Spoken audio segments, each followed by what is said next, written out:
Welcome to Peak Vitality, a podcast designed to empower women to defy aging and live life to the fullest. I'm your host, Laura Comfort, Harvard graduate, lifetime biohacker, wellness expert, singer, model, entrepreneur, and mother of twins in my 50s. I'm thrilled to bring you the latest science, lifestyle tips, biohacking techniques, and longevity secrets from my own experience, as well as leading experts and world-class pioneers around the globe, to help you rethink aging, thrive physically, mentally, and spiritually at every age. After facing my own challenges, I'm passionate about health and wellness, educating and empowering others to optimize the aging process and live a long and healthy and vibrant life. Let's begin this journey together, right here, right now, on the Peak Vitality Podcast. Welcome to Peak Vitality Podcast. Today, I'm very lucky to have the wonderful Nikolina Lauc. Yeah, and great. She is the brilliant mind and co-founder, CEO of GlycanAge, which is actually an epigenetic age test that I've taken myself. So tell me a bit about your journey into all of this, and it's probably appropriate to start with your father as well. Yeah, so my journey starts with my dad. And I think there's this common confusion is that we look at epigenetics and we look at glycomics, and he's been obsessed with glycans his whole life. And glycomics incorporate your epigenetics, but they also incorporate genetics, which is about 40% on what we measure. And I then thought also it was 25%. 20% is, well, it depends on which study you look at and how you look at it, but on the immune system, the aging factor is about 40%. We did the twin studies to find out what it is. Of course, person to person, it will be maybe 30, 50. It's, if you see something in a study as an average, it doesn't always apply 100% to an individual. Okay. But it's still highly malleable, so 60% is something you can impact. So yeah, it's not a fixed thing. So he was obsessed with glycans. Glycans, yes. Yeah. So that's there on top of your proteins, changing how you work beyond your genetics and epigenetics, but taking them into account. So it's this kind of final fine-tuning we have in biology that helped us become multicellular, because now we can change ourselves without changing our genes, and glycans are a way that our biology communicates. So all cell-to-cell communication happens through glycans. All immune communication happens through glycans, and that's what he's been focused on.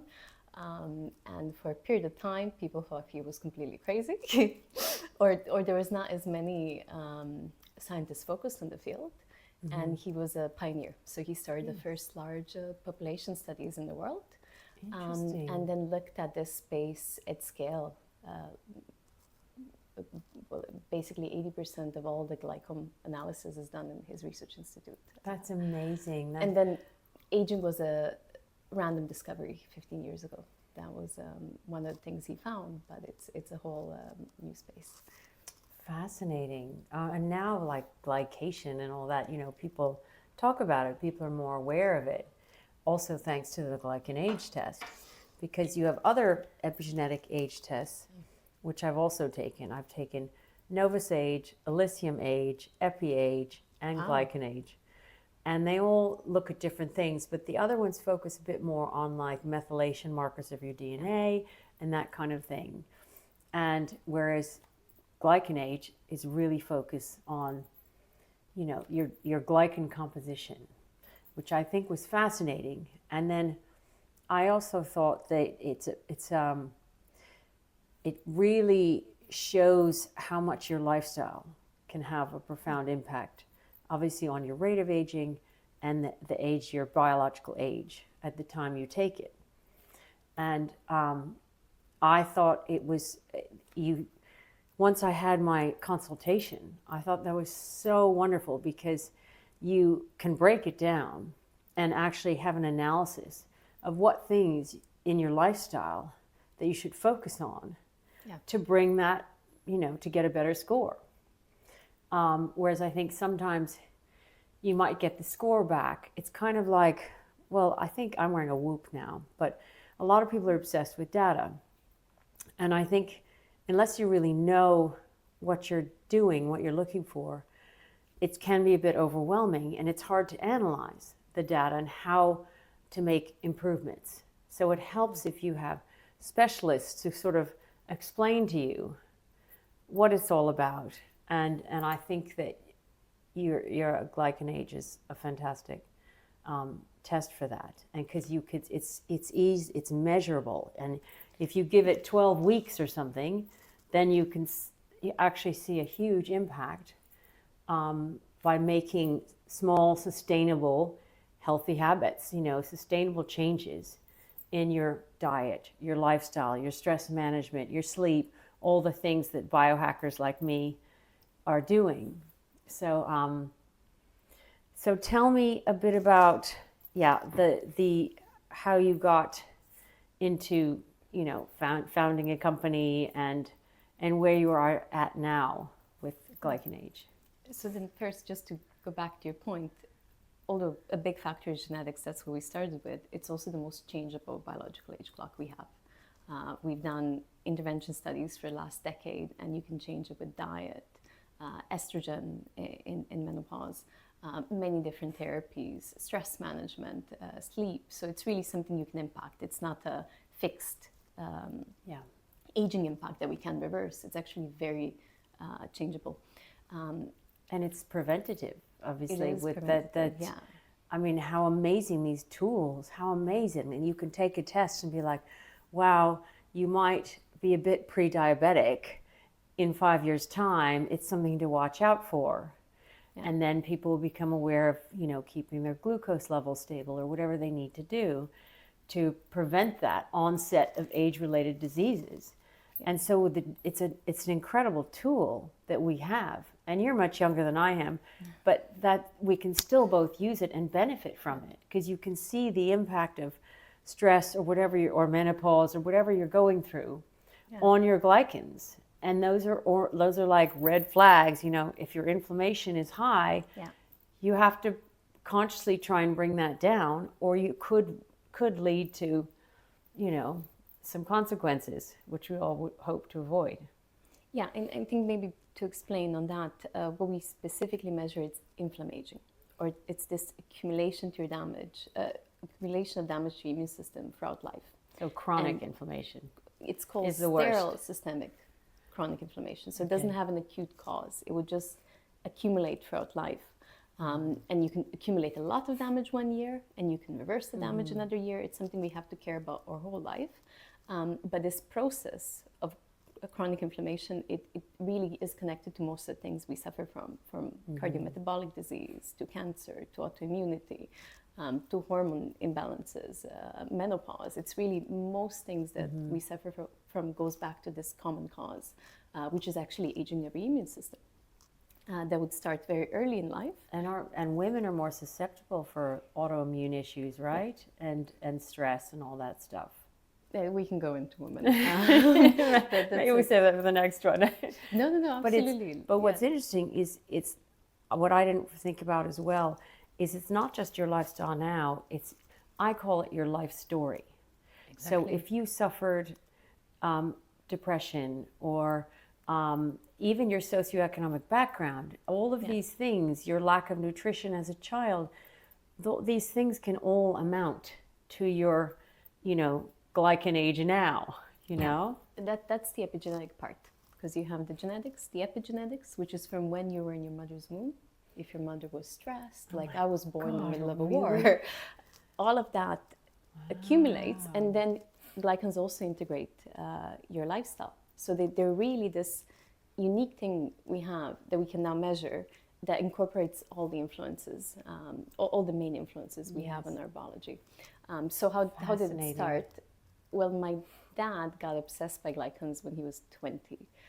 He was in a research lab, and his so young, very young, and he also started. I think he skipped a few years at university because he was speeding up in life, and that's actually in the lab he met my mother, who's a neuroscientist. No, okay, so they're both scientists. Yeah, and he focused on this field since then.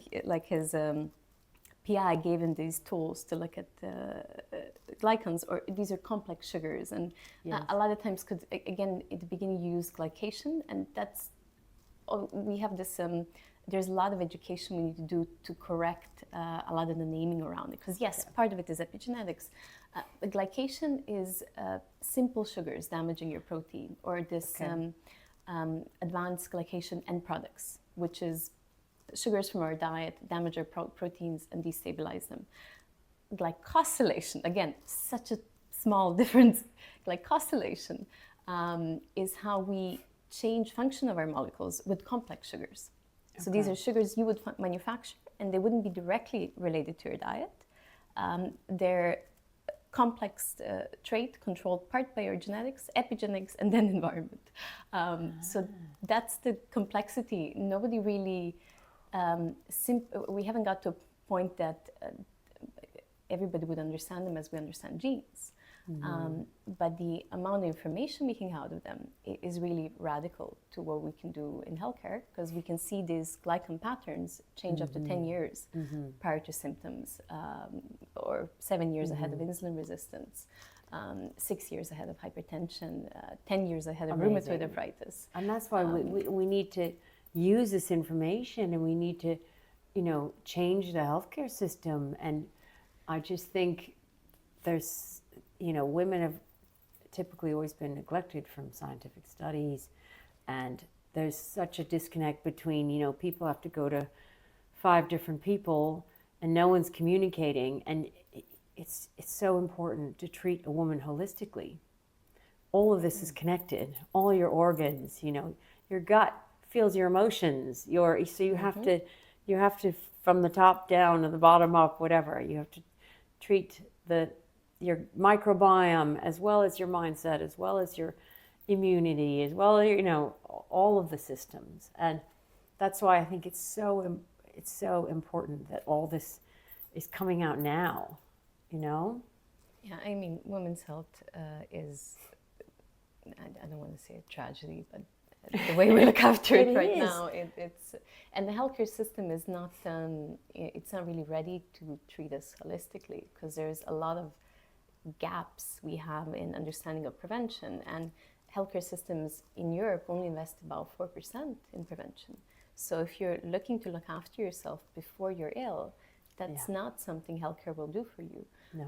Even with the small amount of screening we have, that's a very small proportion of what we need to do to actually support our health before we get ill. Yeah. So healthcare, actual healthcare, is today down to you.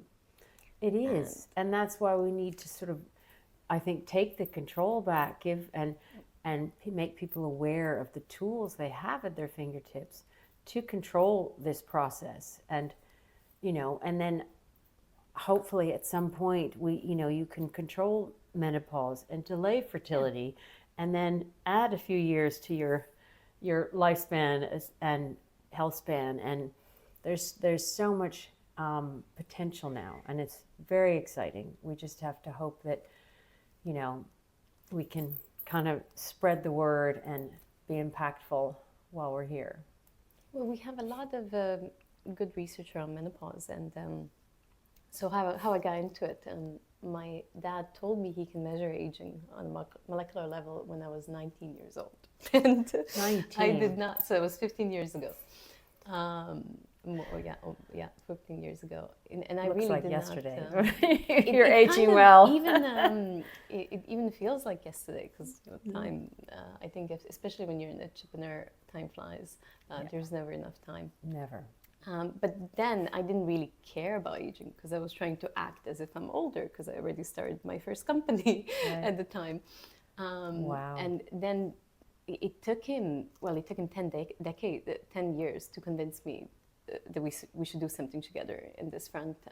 And over those 10 years, he was constantly convincing me about glycans.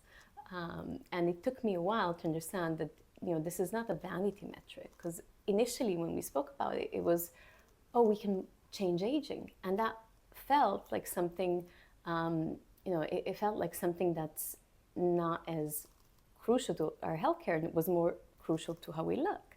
But then when I realized it's this... It's not just the aesthetics when you're talking No. about aging. Most people, you think, oh, it's vanity. Yeah.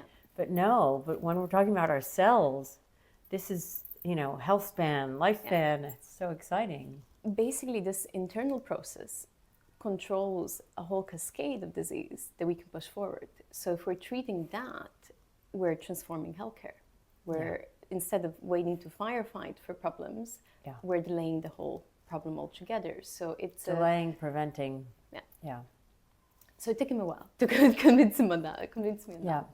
And then when I understood it as preventive healthcare, then it kind of, you know, it added a completely different mission to it, because I spent a decade in tech, and tech was very much about, you know, you reach a certain financial goal, and that was, you know, there was no meaning to it.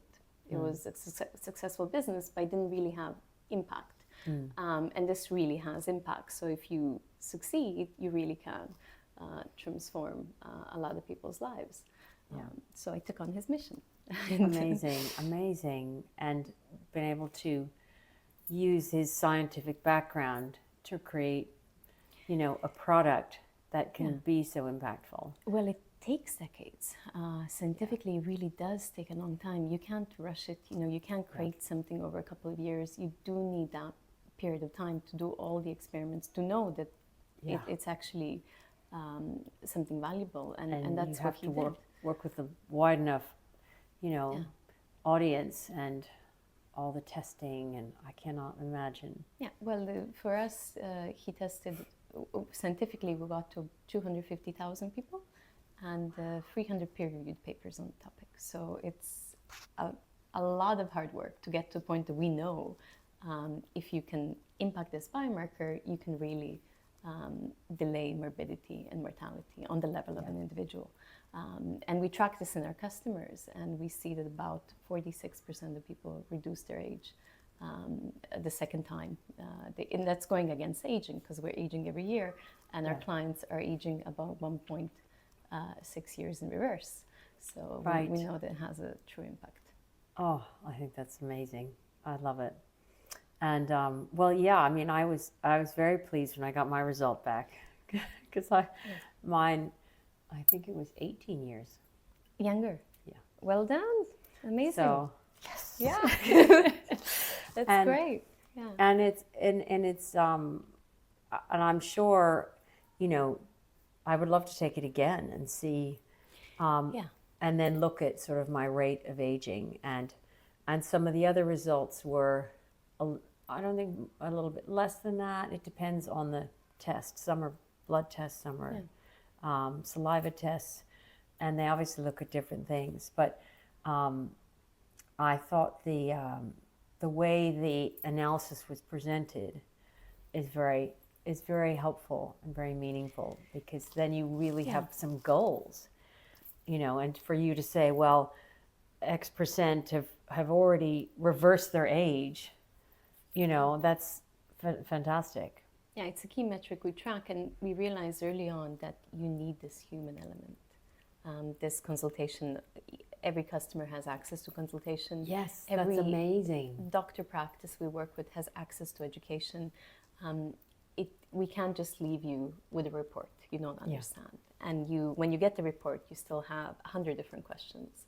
And you know, having also educate a human on the other side who can take the emotional impacts of it, because you don't feel good when it goes up. And it's probably been a hard year. Something probably happened. And that's not something you should receive cold. So this kind of delivering bad news really helps us get people to change and then come back and see. And then also giving them encouragement as well, you know. So I think that's wonderful.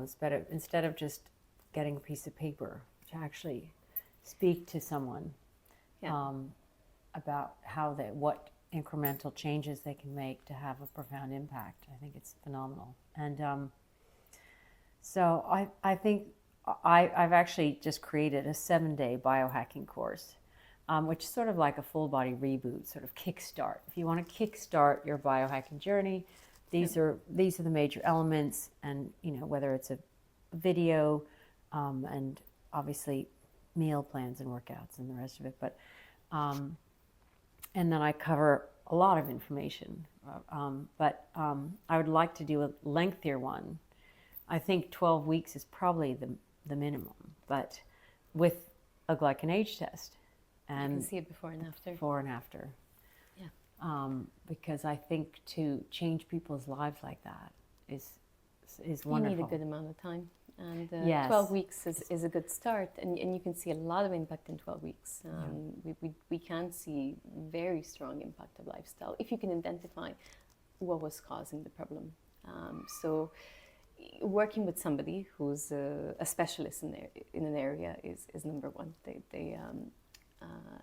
need to have knowledge in a certain space. And for example, we have a functional medicine practitioner that works with a lot of women, corporate women, and she had a client who came back 15 years above her age, and she was mid-30s, 2 kids, high career, and then she did HIIT training every single night. And she was like, okay, well, your problem is stress. You have physical stress, and then you have life stress, and then you add physical stress on top with the training. So she was like, you can't quit your job, we can't take away the kids. Let's change the training. And training and stress management and she did one simple thing. She changed the HIIT training to yoga every evening, and her age went down 10 years. Because keep in mind, ours is inflammation. It's the immune system. You're not gonna. Your immune system can dramatically change within a year or a short period of time if you're causing damage.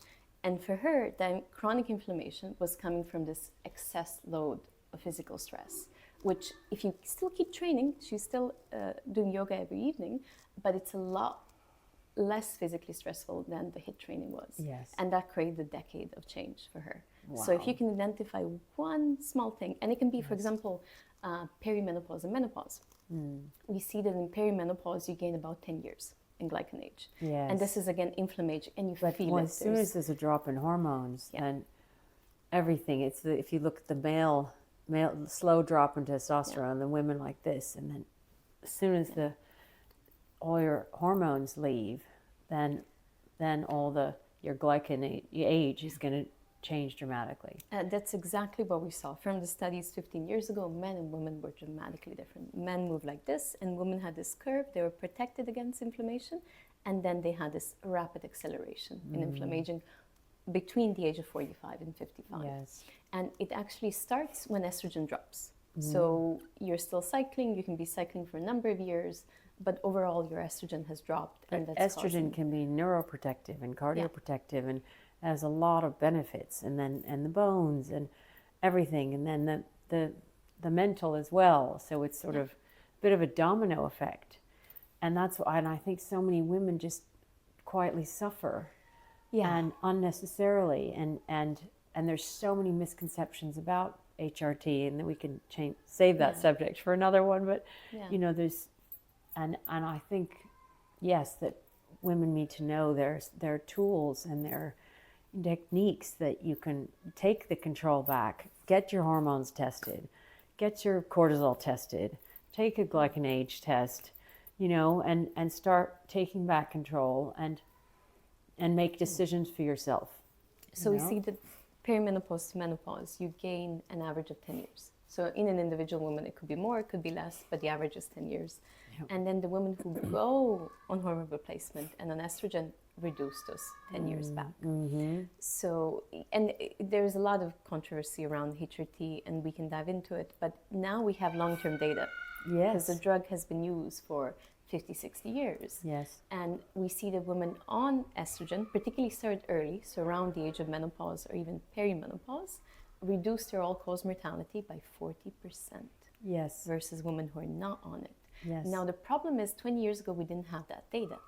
And the largest women's health study, the WHI, caused more damage to women than anything else because it focused on HRT, and it was mainly a political reason because the results went into press before they were published. So it was fake news in a way. Yeah. And they exaggerated this risk of breast cancer. The risk of breast cancer. So again, misconceptions. Yeah. which wasn't related to estrogen, because there was an estrogen-only arm of the study if you don't have if you had a hysterectomy, and there was no increased risk of breast cancer on the estrogen arm. In some, The synthetic progesterone, so that was drugs 20 years ago. We have very different drugs now. yes, And also, when they looked at long-term data, women on HRT who get breast cancer versus women not on HRT who get breast cancer, women on HRT are more likely to survive. yes, So even in the case of breast cancer happening, if you were in HRT, you have a higher risk of surviving. So that data was completely misinterpreted, and we went from 40% of women on estrogen to 4% globally. yes, And it caused a whole generation of women to suffer. Now that's changing because we're looking at the long-term data. We're re-educating clinicians. Women are fighting for their right to get access to a treatment, which yes. has been very hard to get a hold of. Yes, and the healthcare system, they don't even test your hormones. It's almost like they just say you've got some symptoms, you know, here. Yeah, it's there's a lot that needs to be done. Yeah, and I mean, we are very focused on menopause research now, and changing the one day even how HRT is prescribed. So it happens to prescribe it in perimenopause when your estrogen is dropping, not wait, because menopause is a retrospective diagnosis. It's a year plus a day that you haven't had a cycle. Yeah, I think there are new studies that show if you take it, start with perimenopause, take it 5 to 8 years or something. I mean, prevent the suffering versus wait for it. Because what happens, HRT is prescribed on symptoms. So if you don't have severe symptoms, they won't even give you access to it. Mainly for symptoms, you're usually given something else. So if you're not sleeping, a sleeping pill. If your mood is low, an antidepressant. Instead of estrogen, which fixes both of these problems by restoring your hormones. And the label on HRT is postmenopause. So if a clinician is using the framework, you need severe symptoms and you need to be a year plus a day that you haven't had a cycle. So that could be up to 10 years that you're suffering, that a physician who's not educated on menopause care is not going to give you access to the treatment. So these guidelines need to change for us to have true impact. But I think you're very knowledgeable in this space, so I don't need to preach to you. No, but I want to help other women realize all this. And if you think about all the women on antidepressants as well, and because, you know, some of the symptoms of menopause and perimenopause can be brain fog and all the and insomnia and all these things as well. And so I think women really need to, as I said, take control back and really find the help that they need and find the answers that they need and realize there are tools out there now and people are more aware, and hopefully, you know, the healthcare system will wake up too and start making some changes, because it's just so unfortunate to see when I see some of my friends suffer, and I'm like, well, why don't you try this? And there's so much misinformation, and they don't teach this stuff in medical school. They don't. It's crazy that, and in America, worse than here, the amount of prescription drugs is crazy, and the amount of chemicals in your food, crazy. And they're giving Ritalin to, or whatever it is, Adderall to children.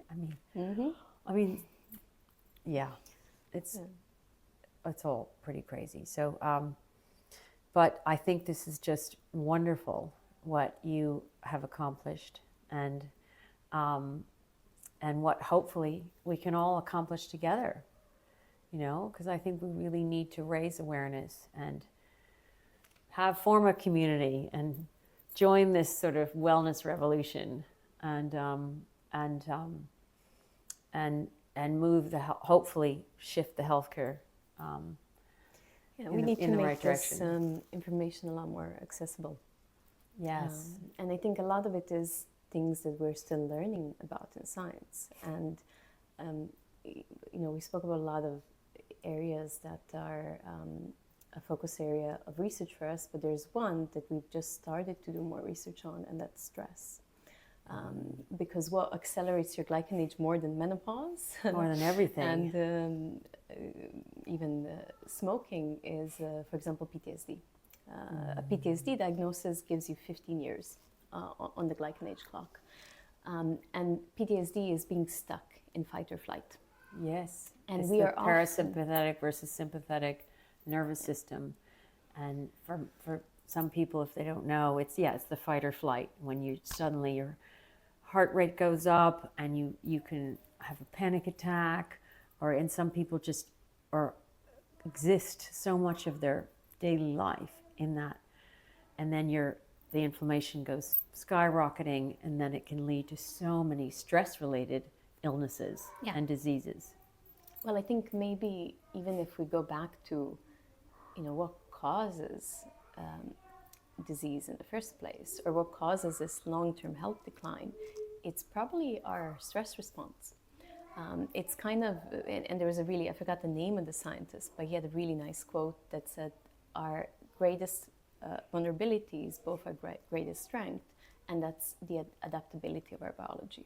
So we can respond to an incredibly stressful situation where somebody can cut off your hand and you cannot feel pain, and you can get out of a dangerous situation and survive. But if we're stuck in that chronically, you're suppressing a number of different vital functions. One of them is your immune system. If you're running from a lion, you don't need an immune system to protect you from viruses. If you're if you have to escape something for 2 minutes, you don't need to reproduce. You don't need to digest. And what happens, most of the issues we have now, they're immune, digestive, reproductive. And that's this accumulation of damage from being stuck in a stress response. And stress for us is not real stress. To an animal, it'll be running for their life, and then the stress will stop. But for us, stress can be work. It can be a relationship. It can be children. It can be childhood trauma. Everything. Yeah. And I think when I mentioned earlier that, in a way, I felt like I grew up in that sort of American East Coast, overachievement-oriented upbringing, where you're on this treadmill and you have all the, whether it was just I was a runner, so I had complete amenorrhea, and so because I was sort of constantly stressed, overtraining syndrome, whatever, I had PCOS as well. Yep. I was an athlete. I went to Harvard, whatever, but my body kind of shut down, and I was like, wait, I want to have a family, but I'm not fertile at all. And so that's when you realize I had to change. I had to balance my hormones. I had to change my life. And I had to really look at my life and change my training, because I started as an athlete, change my training, change my mindset, and focus on recovery and stress management. And it's in the recovery, you don't realize how important the recovery is. And that's why doing long distance running is not always beneficial. You think, oh, the longer the better. But no, it's actually, that's why if you do hit workouts, make sure you recover your heart rate in between, and make sure you have days of rest, and make sure you sleep well, because you're actually going to build your muscle and reverse cellular damage while you're sleeping, while you're recovering.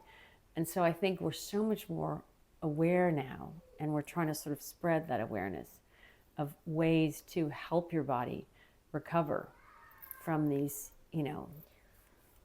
extreme stressful periods. Yeah, I think we have this misconception that more is always more. So if you do more training, if you do more in your career, and you kind of do a gazillion and one thing, family, career, athlete, you're everything at the same time. And your body can take it in the short run. You're going to be able to do because of this adaptability. But what we're not doing is measuring the damage we're doing in the background, and then we don't know the consequences it comes with. Yes. And that's what we're understanding more and more now. And with training, especially for women, it should be very different to men. We did studies with athletes, and we see that athlete who he's an athlete for a career, so they live off the sport, versus somebody who's never trained before, who's even a little bit overweight. versus somebody who moderately exercise, more for health, athletes are equally inflamed to sedentary and obese people. So it looks actually, like health. I read that, that athletes often have a much higher age biologically than chronologically. And women are the worst. Which is fascinating. Women are the worst because, again, we train women like men. We believe that, however we learn to build male athletes is how we should build female athletes. And then because of all these differences, they stop cycling, they lose bone density. Your hormones shut down. So many other health effects that you wouldn't have in a male athlete that you have in a female athlete. And we really see them more. If you compare men and women pro athletes, women are super inflamed. So everything, but again, with your story, you can show how much damage you might have done and how much of that you reverse. And I just wanted to discuss, why women are more susceptible to stress and autoimmune issues and what it might come down to. So one theory is that it's the hormonal differences, which is a plausible theory. And maybe one day we prove that the overactive immune system could be a consequence of a hormonal composition. And we can go into what evidence there is for that, but as you change hormones in an individual, so somebody who's going from trans female, you do have more autoimmunity. So that could be linked to hormones. But it could also be linked to emotional stress, which is potentially a plausible theory as well, because there is a lot of emotional stress that sometimes is more prevalent or has been. And there's a new study at Harvard that your gut feels your emotions. So, I think, as we said, you have to treat the body holistically, and women as caregivers, as the rest of that, I think we have, we obviously think differently as well. If you've done the brain research, obviously there are more synapses across the corpus callosum. We do think more sort of holistically in a different way, and that could impact our emotions, that could impact our microbiome, which could impact our immune system, everything. Yeah, it's a vicious cycle. With the gut and mental health connection, you don't really know what causes which, because both are interconnected. So it could be that you were in a high stress period and this caused this dysbiosis, so you're not really digesting food for a period of time properly, and you killed off all the good species and you have a lot of the bad. Now that's causing a number of different problems. And of course, it's again having an impact on your mood. But what came first? Was it the stress? Was it the gut dysbiosis? It's a vicious cycle. Finding the cause of it. And then a lot of women have constipation issues. It's all, and then you have the candida buildup or whatever there is, and and then that can affect obviously your cholesterol. Everything is combined. We need to treat people holistically, and that's not something that's easy to do because it's your life story, as you said, and I know mine, you know yours, and it's a lot of these discoveries you make along the way. So I used to have a lot of skin problems, and I would have a lot of gut connected. I would respond. I thought I had food intolerances, and what I actually had is work stress. And a very unhealthy relationship. Right. And what fixed it is I went on a meditation retreat, and my stress response changed.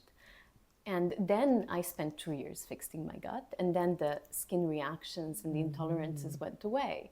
But stress management was one core pillar, and then diet was maybe another one. But how the issue started for me was chronic stress, and this, which is different things in different people. And then on the hormonal side, I haven't clinically been diagnosed with PCOS. The reason I know I have it is because I would have a PCOS response when I do egg freezing. So I've done that. And it's, we'll save that for the next okay. episode, because I can talk all about egg freezing, embryo freezing, fertility stuff, prolonging fertility, all of that stuff. So to be continued. Yeah, absolutely. You've done the whole journey. That's amazing. Yeah. But it's wonderful how you could look back now and you see the progression or the analysis of, well, we started with this, but it was actually this and this and this and this, and but I think you really have to. But that's kind of what biohacking too is learning about your body, and what might work for you might not work for and someone else. So everything from your again your supplements to your everything you take, you have to. I think there's a bit of self-experimentation with all of this, and you really have to. There's no one size fits all. That's from all the diet studies, all the exercise studies, any drug study. You maybe have 50% of people respond to it, and then majority don't. So everything you try right now is self-experimentation. We don't have tools to predict what you're going to respond to, from medication to any lifestyle change. So you do have to. So find out if you have any allergies, or find out. I have O negative blood type, and there's actually kind of like an eating plan that's appropriate for someone with O negative, and it fits me to a T. I need more protein, or I just don't feel well. And so it's interesting. You just have to try and do enough analysis, and then try different tools and strategies to see how your body responds. Yeah, we need to use the tools we have to learn about ourselves. Like the GlycanAge test. Like the GlycanAge test. And that's a nice tool to use on a yearly, bi-yearly, if you're doing something every couple of months. But I track it every couple of months, but I usually see yearly damage, or half a yearly damage. And the last time I had significant damage was at 24. So I started using it almost 10 years ago. You went to a lab, you donated blood, and then 6 months later, a PhD student generated your results. Wow. Now it's very, very different. Now it's so quick. It's very easy to do at home, and then it goes to the lab, and everything complex is kind of happens in the background. Yes. And then I had significant damage 2 years ago, and then also last year. So you have a good year, you have a bad year, and it's life. You're never life. It's never going to be a good year every year, and we're supposed to do damage throughout life. So post-pregnancy would cause acceleration, menopause, but then also all of that can be resolved with interventions, and then eventually we're all going to accumulate damage with time. But we can do a significant amount of work, especially when you're identifying it early. So all the damage I would gain, so far I've managed to reverse it. I have maybe a few extra years still that I'm working on. Well, you're still pretty young. No, there's time. So there's plenty of time, and I think it's a wonderful tool that people have. And anyway, I have a discount code if anyone wants to try the GlycanAge test. I highly recommend it. And thank you so much for joining us today. I really appreciate it. And we'll definitely do another one about fertility and everything else. Yeah, I would love to. Thank you for coming. Having me. Okay. Thank you. If you enjoyed this episode, don't forget to subscribe and stay tuned for more tips on living your most vibrant, youthful life. Until next time, keep biohacking your way to peak vitality. Come join us on our next episode when we'll dive deeper into empowering women's health topics. And for those of you who want to take their health and longevity to the next level, you can take my free Biohack Your Life quiz to find out, is your lifestyle adding years to your life or taking them away? Reveal your score in minutes with this quick and insightful quiz to help you uncover your current lifestyle habits and reveal personalized biohacking tips to boost your health and vitality. Remember, it's never too late to step out of your comfort zone, rejuvenate your body, reignite your vitality, and reinvent the life you love. I'm Laura Comfort, and this has been a Peak Vitality podcast. Let's step into a future of vitality, resilience, and boundless potential. Stay tuned, stay empowered, and keep reaching for peak vitality. Until next time.